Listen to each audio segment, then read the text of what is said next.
Welcome back, denizens of the Omniverse. We are back with another member of the Helluva crew to talk about some behind the scenes that you guys might not have all this knowledge of. And this is what we're kind of doing here. We kicked this off initially with Adam as this kind of way to kind of put a spotlight on the people that bring the show to our screens. And today we have Samantha Ames here.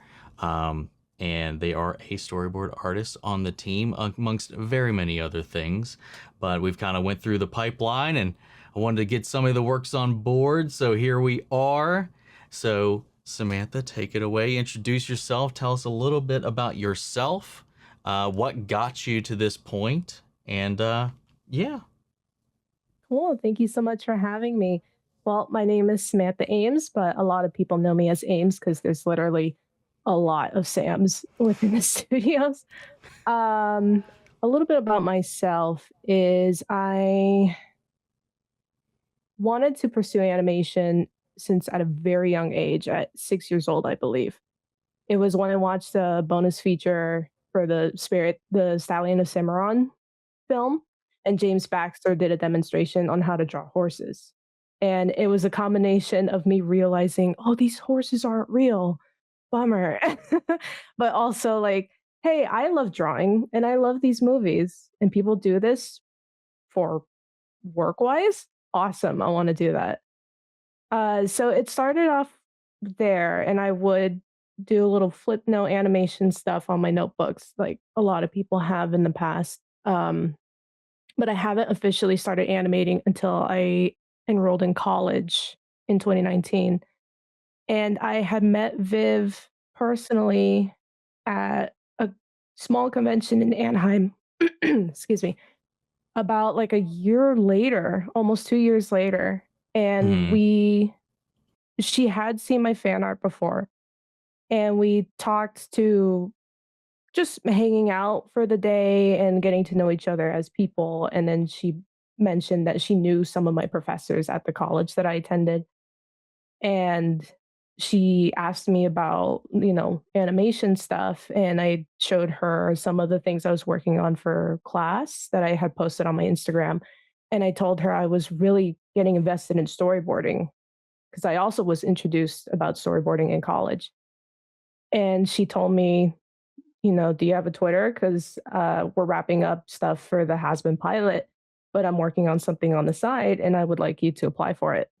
And so, about like a month or two later, the application for the Helluva Boss pilot opened up. I applied, I got accepted, and I worked together with Amanda, who you just interviewed recently, uh, their sibling, Avon, and Lydia. We were the four story artists for the pilot, and I've been with the studio ever since, pretty much. It's About. wild how that whole thing kind of falls into place. It's Mhm.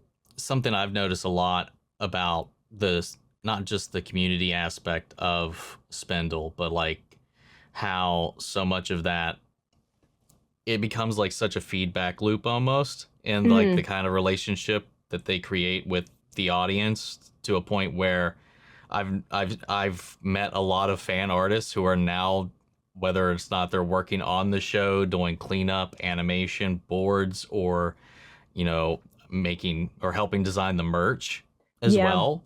It's wild because you don't see that too often, or at least if it happens, you don't really hear about it that often. And Yeah. it's just like it's just one of those cool things that I've realized about the company and the way Viv kind of approaches building out this team. You said you went in, you just from the get go, animation was kind of the path you set out to tread for yourself. Did you ever get any pushback during that pursuit? Surprisingly, no, because on both sides of my family, from my mother and father's side, we have artists. Like my mother and her sister studied and got a bachelor's degree in graphic design. My grandmother, from my father's side, was an oil painter. Um, and then my aunt married an oil painter. So we have a lot of different types of artists within the family. I'm the first in animation of the family. And my mother knew I think before I even learned how to talk that I was gonna be an artist, because I learned how to draw first before I learned how to properly speak. And she's enrolled me in these art classes and art schools since I was about 8 years old, Hmm. and I attended an art high school, then I went to animation school for college. So she's always been my rock, and she's always been my number 1 supporter, and my other family members, have always supported me as well. That's awesome. Mhm. Because you always kind of hear that the opposite of that, Yeah. but like being in a household of artists is almost kind of like the dream aspect of that, as opposed to growing up in like a house of doctors or Yeah. something like that. You know, that's Yeah. so cool. Yeah, Um, I was very, very fortunate to have my family members' support and, even my friends too that I made along the way. when you got into college, did you have an idea what aspect of animation you wanted to do, or was that something as you were kind of getting deeper into it? um because like as I've learned as well, kind of peeling back a lot of these layers as well, because like I had like a pretty substantial decent knowledge about how like filmmaking works and like Mhm. that pipeline. um and I'd say like kind of like the bare bones of animation and whatnot from behind the scenes from like Walt Disney Pictures, like Blu-rays or cassettes, or the how to draw or animate things that would be on Discovery Channel sometimes back in the day. Mhm. But like there's a lot more different layers to it than I think you have with something done like on film. Did you, once you got into school, did you find yourself drawn towards boards, or did you feel like, is that something you just kind of tripped into, so to speak? I kinda tripped into it, because I initially, at the age of 6, I wanted to do the rough animation specifically. I wanted to Hmm. be in charge of making the characters move, not necessarily clean them up because I'm a perfectionist and I take forever. But when I was required to take my storyboarding class, that's when I really learned what storyboarding was. I never put the pieces together. Like, there's more than just rough animation. You have your character designers, you have your production management, your storyboard artists, your layout artists, your compositors, your background team. There is so much that goes into these films and even just an episode of your favorite shows. So it's a whole team effort. Um, but yeah, I and as I was taking that course, I realized like, oh, I really like doing this. I like translating the script into a visual representation and like be in charge of where the camera will be directing the viewers to take a look and like guide them through the story and the narrative and like being cheeky with adding little foreshadowing stuff here and there. um when you were getting started off, what what kind of, you mentioned your inspirations with the film earlier. As you were growing up as well, did you find, what were you kind of drawn to for your own artistic stylings, or what kind of stuff were you into, whether it be stuff you were making or stuff that would kind of catch your attention? Because I know you wound up getting sucked into Viv's initial creations and stuff like that, but like was there anything else out there that you kind of took pleasure in? Oh, absolutely. I would create stories of my own, and some of the I have a handful of them that I'm still working on at the moment. But I've always just wanted to be a part of someone else's story and helping them make that possible. Stallion of the Cimarron is, I would say, it was the film that it was my introduction to this career path. But media that really inspired me, if you've seen, I'm sure you've seen Fantasia 2000's Rhapsody in Blue. Mm-hmm. That is my favorite. I am obsessed with the older cartoons syncing up. The characters are synced up with the music, with their movements and their actions and stuff. And Rhapsody in Blue was just like the etch a sketch of the buildings of New York City following with the flutes and the other wind instruments just to build the city, and then the characters moving on beat. It was just so fascinating, and the art style was beautiful as well. I loved Hmm. how, you know, how smooth and spindly some of the designs were, but it's also very well constructed. Um, so working with music definitely was one of my other goals. If if I pursued this path, that's something that I really wanted to work on and has inspired me since. Do you find your do you have any musical talents of your own, or are you purely with your hands? I can't even play a recorder. Um, I do have a good ear for, Hmm. like, my senses are very heightened. I can pick up things with, with my eyes, or I can pick up things with my ear. I remember, I don't wanna trail off, but really quickly, I believe I get this from my father's side because my father has a really good ear for music as well, and he could play the guitar. But I remembered he told me a story of, I believe I was 2 or 3 years old, and I kept singing or just screeching a certain note at a certain pitch while he's driving in the car, and he's playing Hall& and Oates on his radio. And he's like, "Why is she doing that?" And so one day when I wasn't in the car and he was listening to the song again, he heard it. It was a single key on the keyboard that was being held, and it was very faint. I picked that up out of all the other instruments that were playing in the song, and he was like, "How," like, "She's not even 3, and she picked up on that." That's So, yeah. awesome. Hey, is a take every superpower you can get, Yeah, no pretty matter much. how small. That's awesome though. I I find myself struggling with that a little bit at times. Like I did choir and stuff and music theory and all this stuff as well, like in high school and whatnot. But I still like I can play it, I can read it, but I struggle with like I can match a tune just fine too. But like Mhm. just sometimes it baffles me who like when some people can just be like, oh, they hear it and they're like, oh, that's A major. I was like, Yeah. you psychopath. Like I just it astounds me. But once you kind of got picked up on this, you because we already kind of talked about how you found your way into Spindle. Mhm. Um, did you start off with boards, or did you start off with in a different department, or were you pulled between multiple different departments? Because that was pretty early on, right? With Helluva at that point when you got hired on. Yeah. I applied for storyboards and I got accepted and primarily worked with storyboards from the Hmm. beginning, and I still do. But I also switch back and forth from animation and the merch department. Because Viv really liked the animation that I presented when I first spoke with her.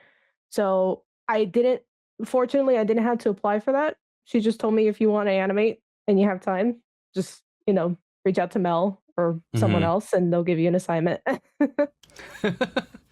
Especially early on, because even like looking at their credits and stuff like that, their hands were everywhere, Hmm. and that's something I think I talked about briefly with Adam is how um, there is a lot of fluidity in the way people kind of interact between a lot of the different departments. Um, with the storyboards that you have there, or at least that's that being your primary focus. Um, what's the responsibilities there from that standpoint for that role that you have? Like when you come in, what's that kind of look like from end to end from when something comes onto your desk per se? So usually we are provided with the script and we'll have a meeting and going over briefly of the script. During my own time, I'll have to read the script thoroughly just to see if there's any points, like certain action points that are important to the narrative that I don't need to worry about coming up with an idea for that if it's established early on or later in the script. Um, and sometimes they'll provide us with a radio play. with a combination of the voice actors' lines already set and approved and scratch audio, or sometimes it's just the full radio play of what the episode would look like. Hmm. When we first were working on season 1 of Hell of a Boss, we didn't really have the radio play to work with. It was, the typical way of storyboarding is just you just have the script and then you translate it visually, and then they'll give the animatic version to the voice actors so that they can act accordingly. Um, but there was a bit of a shift where we kinda do both in the later seasons. Uh, and I feel it was Viv, she picked up on some of the board artists on the team will perform in their tasks better if they have a radio play available and a script. For someone like me, my forte is, like, heavy acting with these sequences, so whenever they give me these assignments, it's usually, like, dialogue heavy sequences or now musical sequences, and just listening to what the voice actors are saying and how they deliver a line will determine how I will draw the characters. So a good example that's always been my favorite is in the full moon episode of season 2, episode 8, where Blitz is yelling at Stolas as they're fighting. And it's the part where they enter the hallway of the ballroom and he just like yells and kicks and punches the doors open. Like, I boarded him doing that specifically because Brandon delivered that aggressive line delivery, and I was like, I could just imagine Blitz just he is going all out, like, expressing not with his voice only, but just his full body, like, he is Hmm. mad, he is pissed, and so I captured that with him, like, with these loud, expressive arm movements and just kicking the door open and just, like, really, like, biting at Stolas from a distance. No, that definitely came across, and I've heard some recent examples in that vein as well. And I just think like because I think it came up here notably. I think in the way that a scene in Hazbin recently was shifted based on Keith's performance. Um, uh, it was one of his lines that was spoken in deep sadness or whatever, and it affected the way they decided to really just kind of like pull down and over exaggerate the character there. Mhm. um the just for everybody else's sake, the radio play is just once they kind of lock down the voices, right? Once they've kind of Mhm. done recording, and then you have that as reference, because I know, like you said, just like sometimes it goes the other way, like you have part of the animation done and then they have to kind of act towards the rough animation versus you have the audio and then it's being animated. Is am I understanding that correctly? Usually, if they need to make adjustments with the audio, it's still within the pre-production pipeline, Hmm. so in the storyboards. Whenever they lock everything from pre-production, it goes into production, which the animators are in charge of. Usually, they don't change the dialogue during, the animation stage. They make sure that everything is locked down so that they don't risk any changes or any mix-ups for the animators. Right. I was meaning specifically, I guess, in the boarding part Oh, of I'm it. sorry. Yeah, it sometimes goes back and forth. Sometimes they'll give us a full radio play, and then they'll decide, actually, we're gonna change just a little section," but usually the revisionists will be in charge of that. Okay. Mhm. um when you get the script, how much of, I guess, the setting or the character action, how much of that's in there and how much of that is something you conjure? Because like you said with that scene with Blitz, you heard his voice and you're like, oh, this is him. He's just like kicking and screaming because of that fury. Obviously that's something you came up with. Is there Mhm. ever any of that in the page, or is that something you guys have some or a lot of freedom with to kind of come up with on your own? We have a lot of freedom with these shows. Usually the scripts will, if it has a description of what the characters are doing or if a certain prop is established in the shot, we have to include it, of course. Hmm. But if it doesn't, and unless if our directors say otherwise, we typically have free range. So that entire argument sequence was all up to me on what they were doing and where in the palace they were going as well. Because the script, if I can recall, it said, after Stolas says, "You needn't say anything," the only description I received was Stolas leaves his bedroom and strolls through the palace as Blitz follows along and continues the conversation. And then the rest of it was just dialogue. And then Hmm. the next description was Stolas with his magic teleports Blitz outside of the palace. So it didn't say how, it just said that he used his magic. Um, and I didn't know where I wanted to take them through the palace, and I decided, "Oh, here's an opportunity to break fans' hearts. I can recall the same hallways from when they were children to stroll Yeah. by." And I'm glad that so many people picked up on that. It makes me happy. I love getting the reactions that I anticipate. God, that's evil, but Yeah. beautiful. So much of that, like how much of when an episode comes across, because I know like with shots and stuff like that, they are assigned out. And I know there's multiple storyboard artists. So does that like get does do those segments also get kind of assigned out to you all as well? How does that work? Yeah, when they launch us for an episode, like for Hell of a Boss, for example, and even with Hazbin, they will dissect the script into large sequences or sections, and they will do a big meeting or individual meetings just to describe what our assignments are.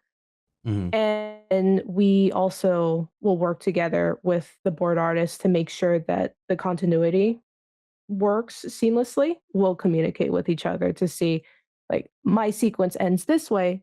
And say, oh, my sequence begins this way. So we'll meet halfway to make sure that when it's played in full, it looks good. Hmm. But typically they'll dissect the script so that we don't have to worry about hookup shots like that. But if we do, then we'll work together with the directors and the leads and the artists themselves to do that. With Um, Full Moon, how much, what all did was were you responsible for in that episode? Because you I mentioned like you got a big moment. Yeah, and, so I will shout out to Gavin because he carried that episode. He boarded majority of that episode. And then Zach Gehring, he boarded the musical sequence for that, and I Hmm. was in charge of Blitz and Fizz in Ozzy's little workshop for that episode, and, in charge of when Stolas is waiting for Blitz to arrive all the way to the very end of the episode. That's what I was in How charge much of. pressure did you feel there? Not too much, actually. And I remembered I had a choice on what I wanted to work on because Viv messaged me saying, "Hey, do you want to work on angst or music?" And I was like, well, I wasn't confident with music at the time, so I said, "I'll go with angst." That's hilarious. I'm sorry. No, it's funny. It is funny. Well, Yeah. yes, angst is an understatement for sure for that sequence. So you got from the arrival to the end for that episode then. Mhm. Um when you're because I know like Moscow loves to draw upon this as well because we talked about with pretty much a lot of this is left up to your imagination to craft how you please. When you're going into this, what what's your what how do you run through this in your mind when you're looking about how to light these scenes?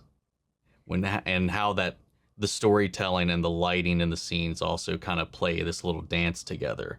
Because I know throughout that whole sequence, there's a lot going on that Yeah. I think is a little more subconscious for most people. hmm I know for the beginning parts of that sequence, I did pay attention to the lighting and stuff, and I did watch the video that Moscow reacted, and she's like, "Oh, it's about to go down the way that he's in the light and Solus is in the dark." It's like, "Yeah, I did that on purpose." But but for You don't even know yet what you've walked into. I'm impressed by Moscow because she picks up on a lot of stuff in the shows. But for the rest of the sequence, it was all the compositing and background team that did the lighting for that hmm and just, made it super red, which I think caters to Blitz's anger and frustration in that hmm moment. So they get all the credit and props for that. But usually if I do have the time, I will put more detail and more precious care on the lighting and stuff for the composition of my boards. hmm But yes, that was intentional. Yeah, that I know she had a lovely little fit about that, and I know she loves her lighting, and had some questions about that as well. I was going to see if she would be able to hang out on this too, or pop in as a little jump scare or something like that, but she was busy with other stuff, sadly. Oh, well, maybe next Cause time. next time, hee. Um, for someone, and I've asked this to Mel and Amanda as well, because I think it's something that's on my mind too, especially as somebody who's got his own little backgrounds in the arts themselves, his own stylings and whatnot. When you're working primarily, and this is something you said earlier on too, is like you wanted to help bring someone else's vision to life. And in the process of doing that, though, I was going to ask, like, how you find ways to insert yourself into a world you didn't create. That's a good question. I guess because of the creative freedom that we have, I feel like I can insert myself a lot into my assignments because it's like I feel like certain acting choices or callbacks to previous episodes or little foreshadowings, if it's not in the script, I feel like is a little sprinkle of me and my ideas in there. Um, I'm trying to think of what is publicly available that I'm trying to remember because these episodes came out a while ago and I boarded them even longer than that. um, yeah, like even I guess again to the full moon episode, where Stolas is crying out of all of his eyes. Because one of the hmm things that I noticed that I do love Stolas a lot. He's one of my favorite characters. And I like to take advantage of their character designs as much as possible. And I noticed that when other board artists board a character like Stolas, they sometimes will just leave his eyes alone, his extra set of eyes alone. I like to treat them as an extra emotion opportunity. So, like, treat them as an extra set of eyebrows, or in that case where he's crying out of all four eyes. It's like I wanted him to be really upset, so he's crying out of all four eyes. Um, Another one is I worked on season one, the Truth Seekers episode, hmm and I worked on one sequence where the Dorks agents ignite the or initiate the truth serum. And I came up with the buttons that are off to the side if you pause them. So in the script it said, like truth gas or like truth bomb is what it said. Um I put in haha gas and bitch juice on the side. And I was like, if they remove it, that's fine. And so when I watched the episode, I was like, oh, they kept it. So That's so fun. yeah, we have fun with that. I would imagine like with a lot of things that wind up in the background sometimes is just little like inserts. There's just a lot of I feel like you could probably get away with a lot. Yeah. Is what it seems like. Yeah, I mean, one of the many things that we have in common in the studio is like we grew up in 2010's internet, so we have the Mhm. same sense of humor, and we'll make references that we're like, yeah, I remember seeing this in middle school. I'm gonna include that into this project if we can. Mhm. You mentioned Stolas being one of your favorite characters. Do you have like a de facto favorite character you love coming across your desk or whenever you get to do a scene, whether it's Stolas or somebody else? Yes, I do. So Stolas and Fizz for Helluva Boss, and then for Hazbin, it's Lucifer, and then as of recent, Vox as well. Yes. Vox, man, he came out swinging this last season. Yeah, So good. Oh my god. like, But my sad working duck daddy. Ye yeah, that pained me a lot, but also I found it very, very interesting, their dynamic, just 'cause Hmm. I just love how sleazy and sneaky Vox is as an antagonist, and, I storyboarded Vox Populi in episode 5.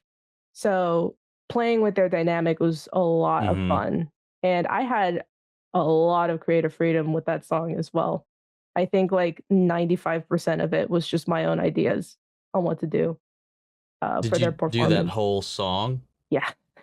From Oh. from when Lucifer just, like from the lightning bolt striking the tower up to where Vox screams at the angels, like, "They're here to silence me." So you even boarded that Lucy's 3D swarming as he's like wrapping around him and all that too. I also animated that. Oh god, that was so good. There was Thank a lot you. of that in that season, but like every time I was like, oh shit, I I let's go. counted, I think I did 5 or 6 spinning board shots for that season. So anytime they would spin, it was basically me.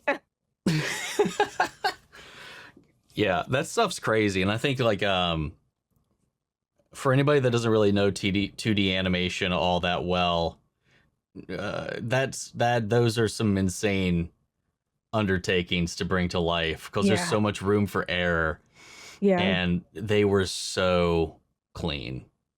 yeah. And yeah, that whole sequence, you nailed it. Thank you. Loved it. I mean, we have a powerhouse of people who work on these Mm, projects, and I'm confident that they'll deliver 100%. whatever you throw their way. Yeah. For something like that, I guess, like for because I don't talk to too many people that have worked on both.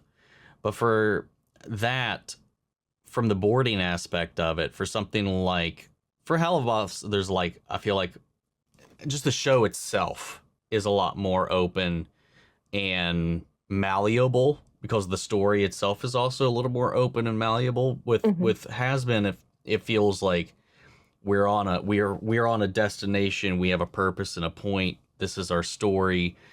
I get the sense personally that there's not a lot of not as much, I guess, playroom because I don't think the story has that much. But from that perspective, is there anything you have to take into consideration as the board artist or any constraints or any differences between boarding for one versus the other? Because that's just my outward perspective. So that's kind of what I wanted to ask you about it. Do you have like the same sense of freedom on both, or are there a different way you have to handle them? I feel like I have just as much freedom, if probably a little less than on Hell of a Boss, but it's understandable because there is like a certain story. This is Viv's main story, so Mm-hmm. she has an idea of the locations and the pacing of the story and what needs to be told, what needs to be shown. So they'll add more descriptions of certain pinpoints and plot points that they want in the sequence.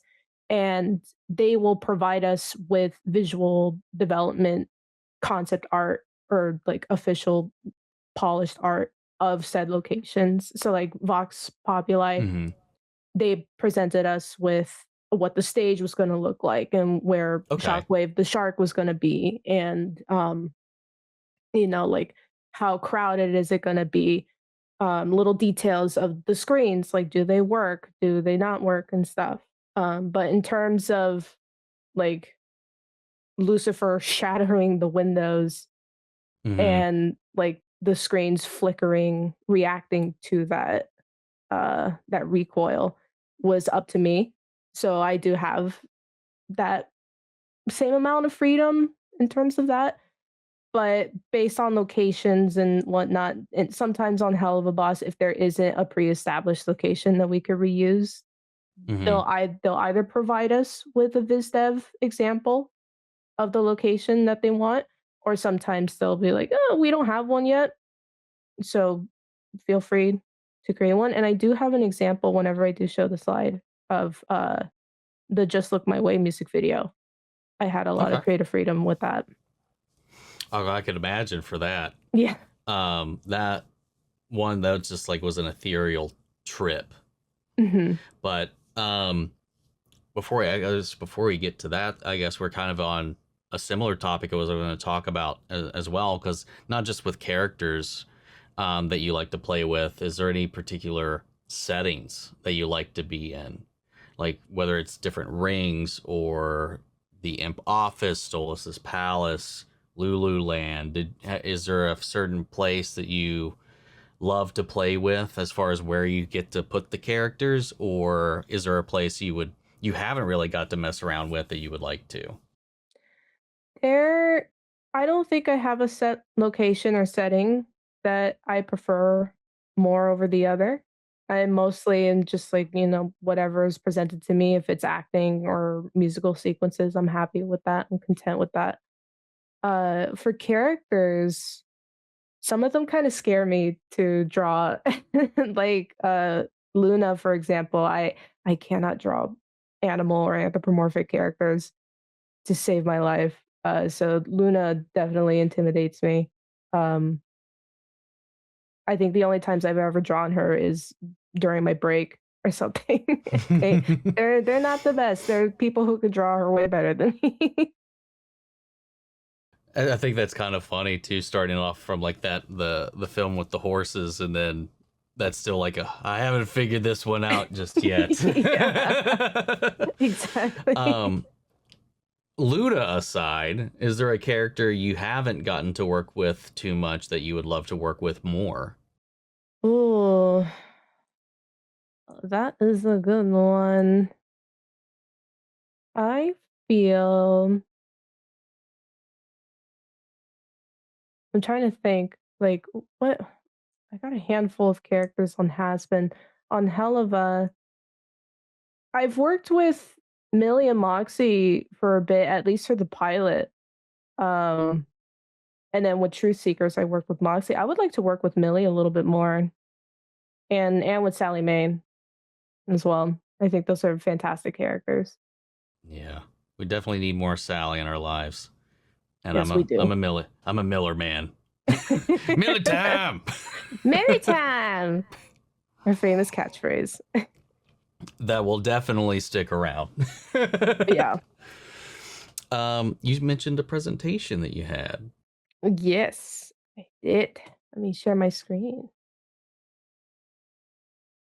So I whipped up a little bit of something similar to what Mel has done, a little bit of breakdowns of storyboards.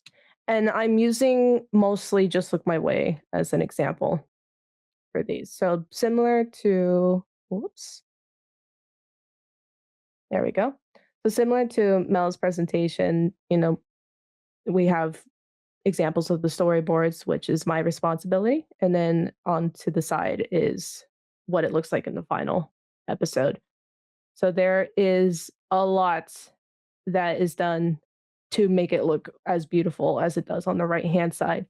Mm-hmm. And my job essentially is I'm guiding the other departments to what the final results could look like. So if you see on my boards, you'll spot some red arrows sometimes or just little asterisk notes. That's to help guide the animators or even the comp artists to get the idea of what my intentions were. Mm-hmm. But other than that, there's still plenty of room for the animators to have fun with the acting. Like this shot, for example, the animator really pushed Stolas's acting and made it look really nice and very pretty and very smooth for that scene for the music video. But With yeah. like Fizz, like Mhm. because I know like with the boards, there's always like an because you're not animating the like in betweens, the transitions between your keys and all of that, your major poses or whatnot. So you kind of like this is where this is going to go as far as like the movement direction, and then you have Fizz who's just like noodling all over the place, and it's like Arrow City over here. I just That thought that was something that was funny to call out as I was yeah. watching it. I did go a little overboard boarding Fizz for that sequence because it was my first time boarding Fizz. Mm-hmm. And I was like, "Oh, he's slinky. He's, moving around and stuff." Because I loved how he was moving in the Osmodes episode for season 1. Mm-hmm. Incorporate that by having him just kinda trapeze around the the little warehouse area. But afterwards, I was like, "You know what? I think I'm giving the animators a little too much to work with." Because, like, not only is he moving around a lot, they have to keep track of his design with all the stripes and Mm-hmm. stuff. So those are things that I have to keep in mind for future Well, I mean, assignments. I feel like for Fizz, it's in character at least. I think Yeah. with how he's been, so I wouldn't beat yourself up too much about that. Sure, is it your fault? Maybe, but Maybe a but little bit. but hey, it makes sense and it's better for it. I think Yeah. because, And like you plus said, you like to take the character designs into like you keep that in mind whenever you're animating everything, and it's like just kind of mhm. part of the characteristic. He is, like you said, a slinky boy. Yeah, he's just a little slinky boy. He's the little froggy. Yes, He's he is. hopping around. And I have here some examples of what the beginning process of storyboarding for shows like these. So for the music video, I was brought into the call and they provided me with the MP3 file of Bryce singing the song that was originally made by Paranoid DJ, and they just Hmm. readjusted the lyrics to be more fitting to canon. Um, our board director Tony presented these concept thumbnails on the upper left hand corner of what they were looking for. Hmm. And then Viv had told me, I'm imagining Stolas, the music video, to start off in his little study, the library. We don't have a design of it. So if you can come up with something, that would be great. Otherwise, we can assist you with that. And she told me to take a look at Dumbledore's office for inspiration. And when I took a look at it, I loved how centered and symmetrical Hmm. uh it in general it looked, but I felt like it's too cramped and too small for a palace office. So I took a look at Beast's library that he gives to Belle in Beauty and the Beast. It was Hmm. very grand and stuff. And so I took those inspirations and included a lot of moon symbolism and astrology symbolism throughout like the stained glass windows and whatnot. Because the whole point of the music video is to use the full moon as symbolism for his relationship with Blitz. Uh, yeah, and another thing that they told me to take a look as reference is the map to Treasure Planet in the movie Treasure Planet. Ah, okay. Yeah. I was wondering what that was. Yeah. I didn't immediately click, Yeah. but yeah, Yeah, so you can see all the pieces and how it kind of ends up in the final product. yeah. Well, we always look at references and stuff like that to gain inspiration, and then we create something new with it. Uh, but yeah, they my board directors and leads loved the concept of his study. But Sam, who was the background designer and art director at the time, she was like, all those books scare me." So, so we begged her, like, "Please, can we keep it? I'll only keep Stolas in there for just a little bit, and it'll all be stars and planets." And she's like, "Okay, you can keep it." Was it just like the amount of detail to keep track of? Yeah, and just like all the books, because I believe all the books were each hand drawn by the background designer. Mm-hmm. I don't know if there's any repeats. So it's a lot. It's a lot of work that was put into it. That's impressive. Yeah, I believe so. So we'll take that with a grain of salt. Uh, but no, the background designers are pretty amazing. I included some of my thumbnails that I did for the music video. Mm-hmm. Um, and I broke it down in a way to talk about what my storyboarding process is like. So when I'm listening to audio, sometimes immediately I would think of, okay, when he or she delivers this line, I'm imagining the camera shot to look like this. I'm imagining the character acting like this in A, B, and C. And then I'll fill in the blanks in between those shots and puzzle piece them together. So on the left hand Mm-hmm. side are examples of shots that I had pictured in my head already. And then on the right-hand side is the complete thumbnail version of me connecting the dots and piecing them together later. So I I thought that was a see. cool thing. Yeah. Yeah. No, I see how that could be helpful because you get the things you kind of already got in mind and really want to add, and then how do I organically get from that to the next thing to the next thing? Mhm. So starting with your major moments that are near and dear to your heart, and then go from there. No, Yeah. it's a good process. I like Yeah. that. And, sometimes if it doesn't work, if I can't find a way to connect them together, then I'll make adjustments to the shots that I had thought of originally. And I have an example because whenever I do my rough stages of boarding, they tend to be very clean. So this is a very rare example of like a first pass rough that I saved. Uh, and then like the more cleaned up version of it on the Mm-hmm. right hand side. So it's very similar to when animators are animating. They'll have a very rough pass as their first pass, then they'll have a second pass, and then like a final pass usually when they tie Right. down the characters and put them on model and put all the details to their design. Um, Sorry, at this point, I just keep looking at the books now. yeah, well, I at least copy and pasted in my boards, but for the I background know. I'm just designer, I'm thinking not sure. about what the end point. I'm gonna have to actually go back and look now. Now Yeah, that we've talked about it. there's a lot of books because he loves words, you know? Mm-hmm. Solus loves words. He's got a lot of books.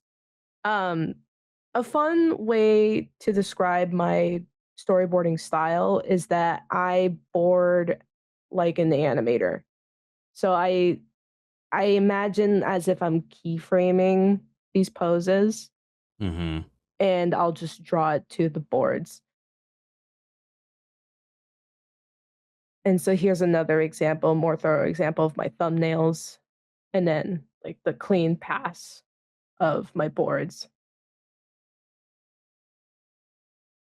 And like even when Stolas is spinning here, I didn't have to draw him spinning like that. I could have added a Mm-hmm. note for the animator to do, but I was like, I have a very specific idea of how the speed of him spinning and whatnot. So I wanted to draw it myself, and it helped the animator, and they did a really good job. All the animators who worked on this music video did phenomenal. Oh yeah. This thing is Mm. a work of art. I think when we Mm. were talking to Mel and Amanda, they were talking about how talented their board artists are. They sung a lot of your praises Oh. amongst the team, and how a lot of the time, because of these little moments and the extra effort, it makes the other side of it a lot easier, because a lot of the times, especially for those keys and whatnot, or these specific choices, at the end of the day, they're just kind of touching up the boards sometimes, because there's not a whole lot left to do other than the polish. Hmm. And I think this is a pretty solid example of what they were talking about, because we saw some of the board work, and we were going through the animation pipeline and stuff like that. So we went from board to the final shot when we went through Mel's presentation and whatnot, and Hmm. it's just fun to kind of get the more how we got to that starting point with your process. Hmm. It's really cool. I'm glad that Amanda and Mel went through the pipeline with you on that, because I think it's something that a lot of people don't really think about sometimes when they look at animation, because they'll know a lot of the departments, but they won't know the organization and like how one person's job is super dependent on another person's job. So there's a lot of departments that are counting on the board artists, and the board artists are counting on the script writers and Mm-hmm. the voice actors and whatnot, and even the visual development team. So it's all a big team effort. No, we haven't talked about that too much. You've mentioned them a couple of times here with visual development. Could you go into Mhm. that a little bit? Yeah. So one of my instructors worded this perfectly. So storyboards is storytelling, while visual development is like world building. So visual development is, you have your concept art, and sometimes like character design or prop design can fall visual Mm-hmm. development, but it's basically you are trying to build this world, like the rings of hell, for example.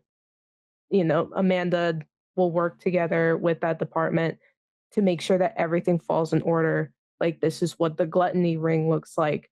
This is what wrath ring looks like. There's specific rules and regulations to the designs and stuff. And then our job as the board artists is we take a part of that world and we basically place the camera and hit Mm-hmm. record, and we start telling a story through that world. So visual development is very cool. It's really cool, and I think a lot of people should give more praise to that, and all the other departments, of course, because every Mm-hmm. department is super important. Yeah. So, like, I think you mentioned earlier too, where they come up with, in some instances, specific sets as well, right? Because you Hmm. said development came down with for the Hasbin example, with the um, stage for Vox Populi and all that kind of Hmm. stuff. So, like you said, it's like they give you, they kind of give you the playground, and then you get to decide how to play in it. Yeah, Is what it pretty sounds much. like. Like, even the very has-been hotel as well, like, what Charlie's room looks like, what the lobby looks like, what, Pentagram City in general looks like, and we had to keep that in mind if we are transitioning from, like, V Tower to the hotel. We need to pay Mm-hmm. attention to where on that map it is, and that will determine where we want the camera to go. Uh, so yeah, there's a lot of stuff that goes into it. And then I have here, because I realized I haven't really shown anyone this before, when I do the camera spins or any other more complex camera shots, what that looks like if I were to dissect it. So to give the illusion that the camera is spinning, I basically just did this really big panoramic like background and just Mm-hmm. tweened it to the side. Um, and I've done that for all of my spinning shots. I basically do this very long background, and then I just move it from point A to point B. Um, and then even the little planets and meteors that are going around Stolas, they are on their own layers and they're twined a different way. And Mm-hmm. then Stolas is just, in the center always. and I'm just drawing all those individual panels and frames of him spinning. It's a very clean simplification of it, at least to kind of like lay it down. That's an efficient way to do it too. Mhm. When how much more complicated did that get when you had multiple characters in the same shot? Uh, it was pretty complex because it was me winging it just to see if it works. Mm-hmm. So for the big finale spinning shot, for Hazbin with all the characters circling, I don't even think I animated or tweened a background. I just kinda drew the frames to give the illusion as if the camera is spinning not only in front, but wrapping around behind certain characters and coming back around. Um, and I was just thinking to myself, "Oh, they're gonna kill me, the animators and background designers." Um, and they blew it out of the park. I was floored to see how smooth and how beautiful that shot is. Because yeah, even though I storyboarded it, all kudos and credits go to literally everyone else who worked on that Mm-hmm. shot. All the cleanup animators, the rough animators, the background designers, the compositors, they're the ones who carried that shot. Because I didn't really do too much of the work for my reports on that one. You're like, here's the idea. Sorry. Good. I'm Figure it off. out. Goodbye. My shift's over. Goodbye. It's like a On my little property. grenade, just like, here you go. Run. Uh, but Yeah, it gave me chills. it, Absolute chills. yeah, I know Moscow was like I was amazed and laughed at her reaction to that shot because I know that she was freaking out a little bit, and I appreciated her explaining to the viewers like you have no idea how complex doing a shot like this, and for a TV show on a TV budget, uh, it's insane. Like Mm-hmm. the artists of these projects are insane. They're amazing. So, and I have no doubt that they will do amazing work all the time. But yeah. There's a lot of trust in this team, which is Mhm. something we've really kind of hammered down on in each one of these different little interviews that we've done over here. It's like because there is like there is this like confidence in a way Mhm. to you're like I'm sure like a little bit of you is like I love how this looks and how complicated this is. They might hate me for it, but they'll deliver. Like it's not like it's just like because you there's this trust in the team that on every level that no matter what comes across, they're gonna make it work and it's gonna work really well. And Exactly. um, I just think that's freaking cool, you know, Yeah.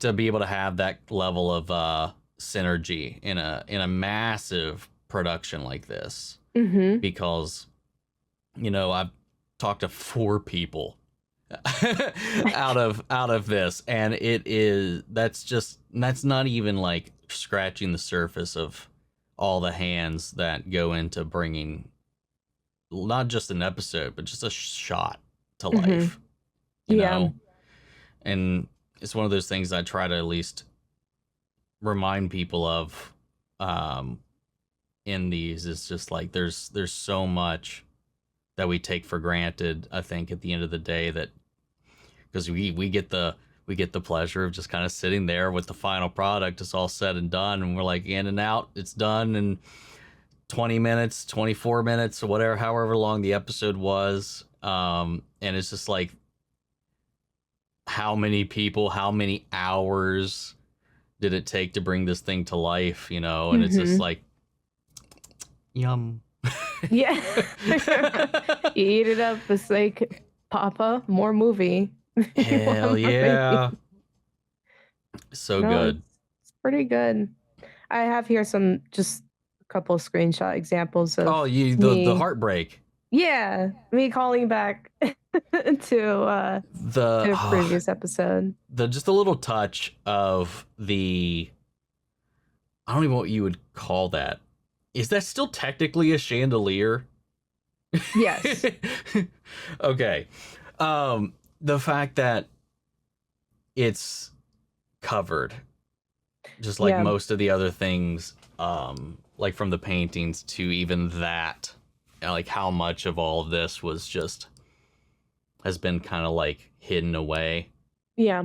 This just all these little subtle reflections of Stolas. Ah, it's so good. Yeah, I know I hate with you.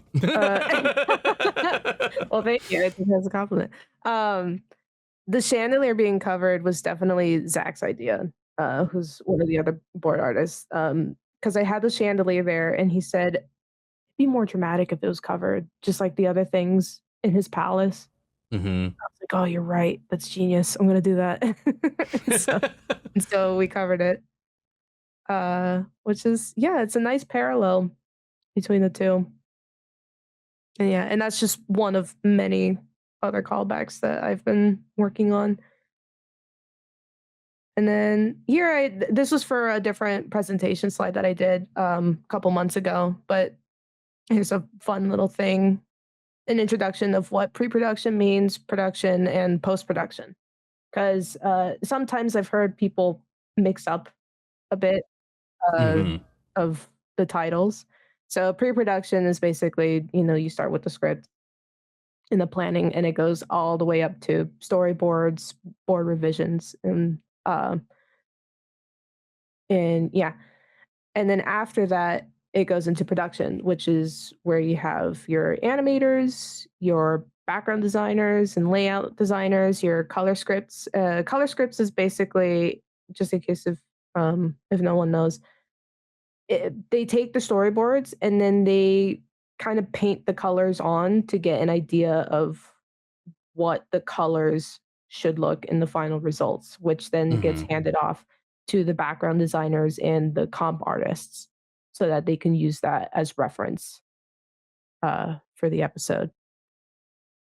And after all the animation is cleaned up and polished up and backgrounds are painted beautifully, it gets handed off to the compositing team and rendering team and even like final scoring and stuff.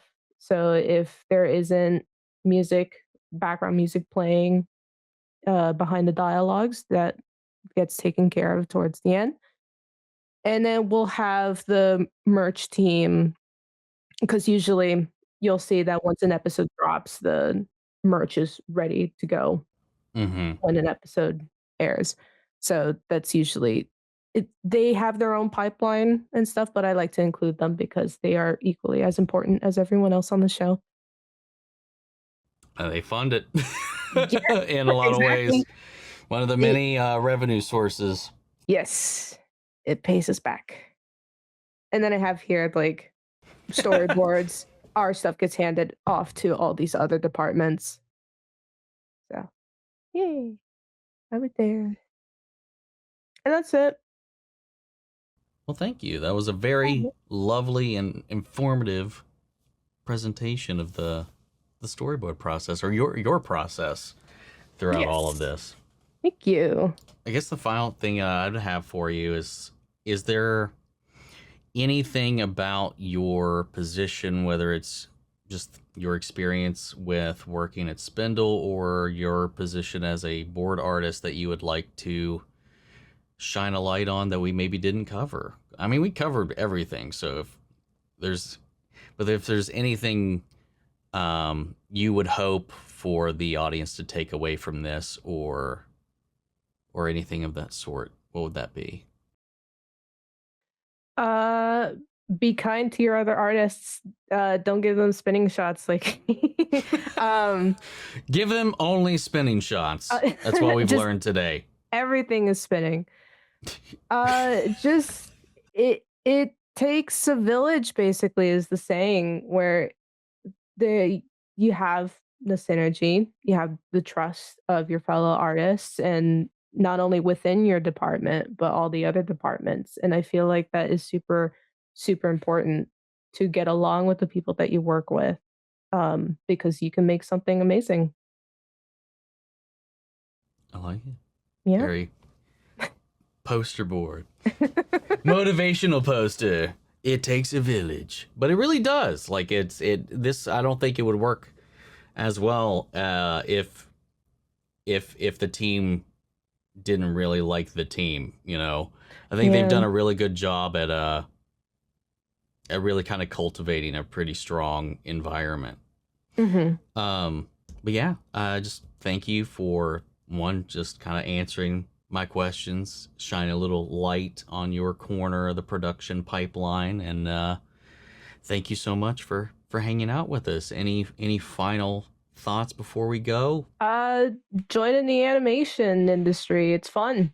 And just keep drawing no matter whatever anyone tells you. If they even if it doesn't look, you know, as how you want it to look, you just got to keep trying. Don't ever give up. Hell yeah.